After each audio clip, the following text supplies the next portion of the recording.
Hello, lovely people. Welcome to part one of my June reading wrap up.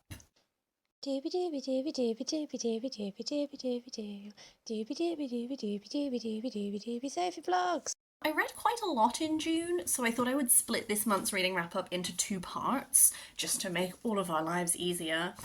This first part that you're watching is going to be where I talk about all of the books that I read for celebrating Pride Month, and then the next half, which should hopefully come next week, will be all of the other books that I just read for fun and giggles.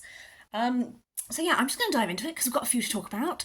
I'm going to start with a book that was a great way to kick off my Pride reading, and that was Outrageous, the story of Section 28 and Britain's battle for LGBT education by Paul Baker.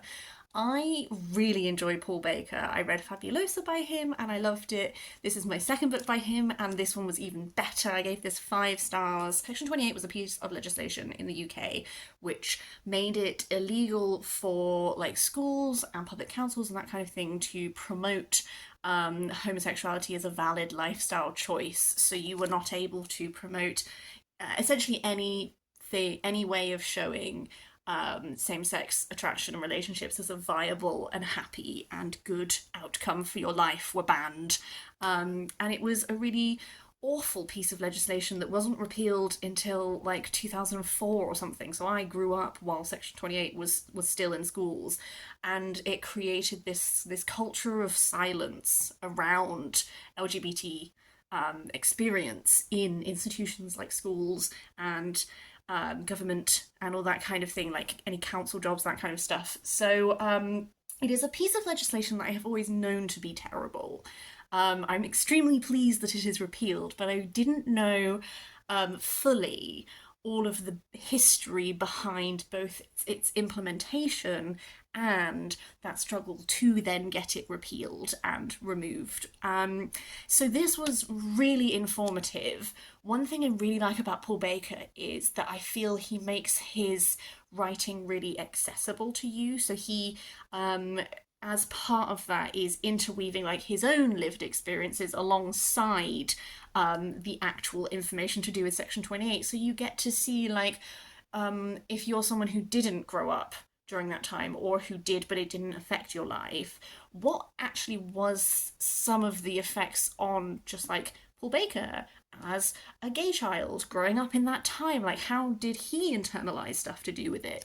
And it gives that like personal aspect alongside the political aspect where we're talking about legislative change and how these things came to be passed in Parliament and all of that kind of thing. I just thought that it was really well written. I came away and I feel like I've understood it in so much more depth, but I also feel like I could recommend this to so many people, and you don't have to have like a knowledge and background in an in-depth knowledge of like political process and that kind of thing, because he explains it all to you. He explains to you the different activist groups and the ways that they worked and all that kind of stuff. So an absolutely brilliant way to kick off, and I really, really appreciated and enjoyed it. And it made me so pleased that all of those people were successful. The next book I read was another 5 star read for me. This is The Appendix, Transmasculine Joy in a Transphobic Culture by Liam Konemann.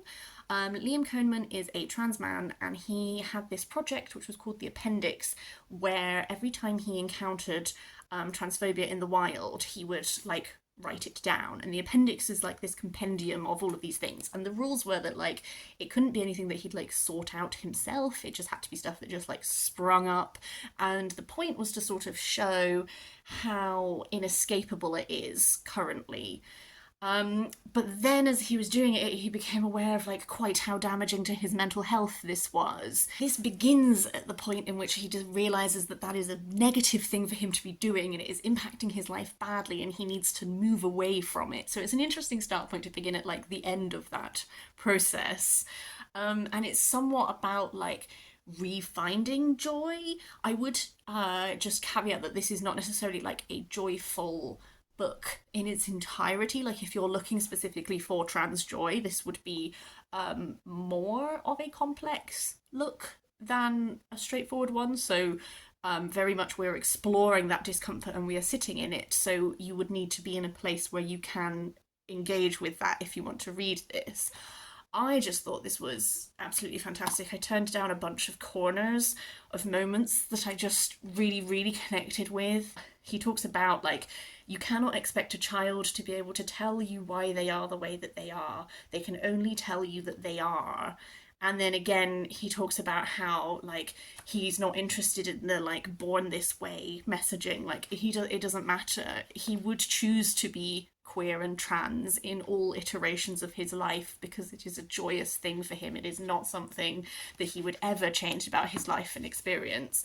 And I really connected with that. Like, I really like this bit. The truth is, I'm delighted to be queer. It feels like getting away with something. It's as if I found a secret door and slipped through it, and now I'm looking around like, does everyone know what this is? Why isn't everybody queer when it feels like this?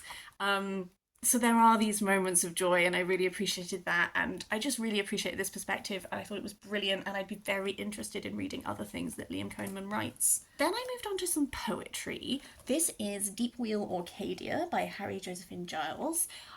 This is like a piece of science fiction, and it is told in, there's sort of two translations. So the first one is told in Orkney dialect, and then there is an English translation underneath.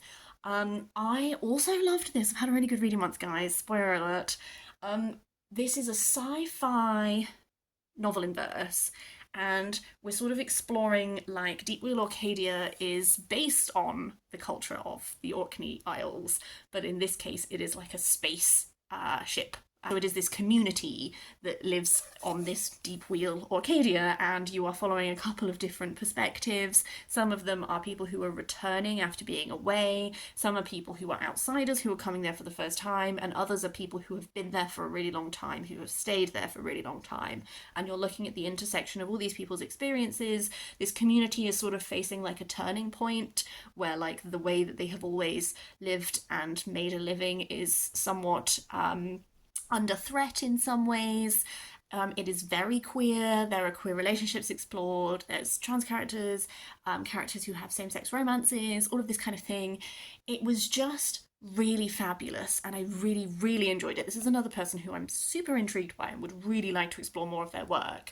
I personally, with the translations, I, after a while, gave up on the English translation and I just read it aloud in the Orkney dialect. I think if you are remotely familiar with Scots dialect and that kind of thing, although Scots dialect and Orkney dialect are two different things, I think if you have any familiarity or grounding with that, you'll be able to get on just fine with the Orkney dialect, or rooted really in other, like, Celtic language bases, like because my partner is very passionate about Celtic languages, so he is not just a Welsh speaker, but he also dabbles in Scots Gaelic and Irish and that kind of thing, so I potentially have more, like, a little rooting in some, like, Celtic language spheres that may have also been helpful to the parsing the language. But also, like, anytime you don't know a word, you just go to the English translation and find out what that word means and then add it to your brain bank. I really, really liked about the Orkney dialect part of it is, for me, that's where a lot of the rhythm and the sounds of the words, that's where a lot of that, like, beautiful poetry aspect really came in. I'm doing this because it's how it makes my mouth feel, like the sounds to get your words around, your mouth around, and all of that. Like, that's where a lot of that sat for me. Whereas what was interesting about the English translation was words where there is maybe not a direct translation between the Orkney word and the English word. You get these words that are run-on words. So in this one, it's like gift, remembrance, memory, like all one word, like happy, fond, pleased. And it's like, that was a really interesting, like, linguistic element, which I took to mean that there is no single word that directly encapsulates what that word in Orkney means. So here is like a compendium of the type of feeling that we're having. It might also just be like a stylistic decision to add to this, like, sci-fi world as well. But that was something I really, really enjoyed. I just really, really get excited when you pick up something that is doing like sci-fi narratives particularly, I find it really exciting when I pick up ones that are like exploring things, like interesting little details that I've not really explored before. So that was very exciting. As with all novels in verse, like definitely there is an element here where things could be more fleshed out. You could have more answers, but for me that's something that is sort of usually present in novels in verse, and I like the openness of it, particularly when you're weaving together a number of different narrative threads. So that wasn't really a downside for me, but I can see how other people might find that. So don't necessarily go in expecting like a finalized start finish answer point, but just go with it and you'll probably have a really interesting time. The book that I read on my Kindle was Patsy by Nicole Dennis-Benn. Nicole Dennis-Benn is a Jamaican writer. This is exploring Patsy, who essentially at the start of the novel, she is a single mother raising her child True, and she gets a visa to go to America, but what she has not told her child is that she intends to stay there and send money back and that kind of thing. And what really happens is that as soon as she gets in America, this rift forms, and then there's like a lot of separation. And so a lot of this book is to do with the relationship between Patsy and True. Patsy was a reluctant mother. She didn't really want to be a mother, but she sort of found herself in this situation where she was one, and that was something that she struggled with. So from her perspective, you get a lot of like examination of that for her, particularly as she's in America, and then the reality of what America is versus like the idea that she had before she was over there, like that real how hard it is, as particularly as an undocumented immigrant, to build a life just through the sheer practicalities of it, and that struggle. That was really compelling.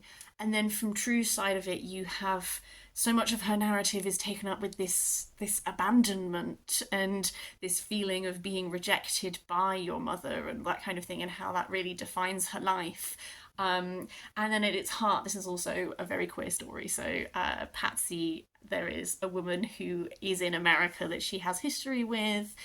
True, as she grows up, it begins to realise that she's interested in girls. So there's also a real look at what being a lesbian in Jamaica is like and the dangers there and that kind of thing. And I enjoyed this. I did find it at times, I think maybe it was slightly over long for my tastes. I think some of the things that it was doing potentially would have just like hit a bit better for me if they were just a little bit tighter, just because from time to time I was like, okay, this is a long book. My favourite aspects of it were Patsy and True's complicated relationship, and how even when being so far apart and ostensibly having no contact, actually how present you still are in each other's lives and how much the absence of you can impact and that kind of thing. So that was like a really compelling aspect of that. What I read after that was Iron Widow by Zhao.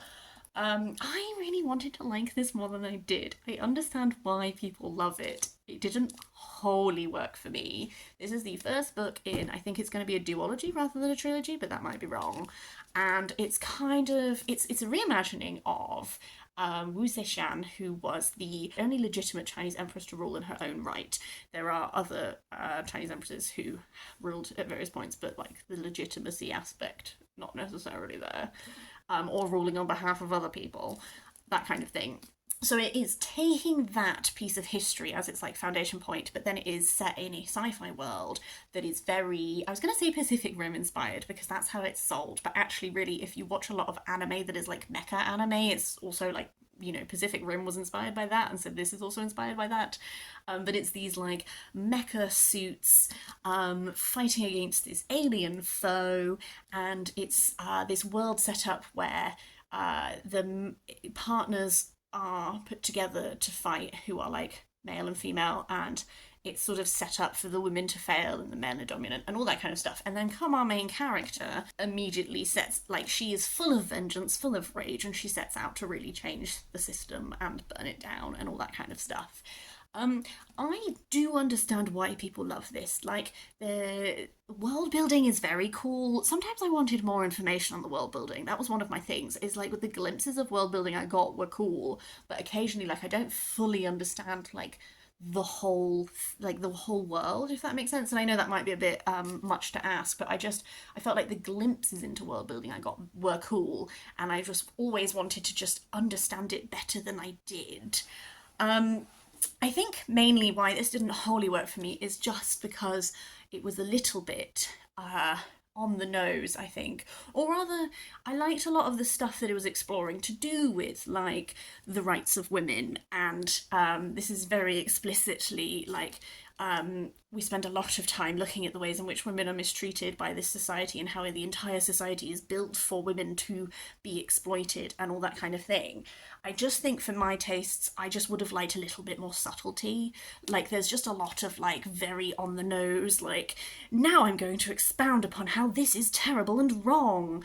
And, like, fine. I was, like, okay. Like, I don't disagree with the messaging. It's just, I don't super love those moments in books where you're just like, okay, you have a point and you're making it to me, like, very explicitly just spelling it out for me, which is fine. And I had it a little bit again with the romance as well. I think in that I really appreciated that this is a polyamory rep, hooray! And within that there is bisexuality rep.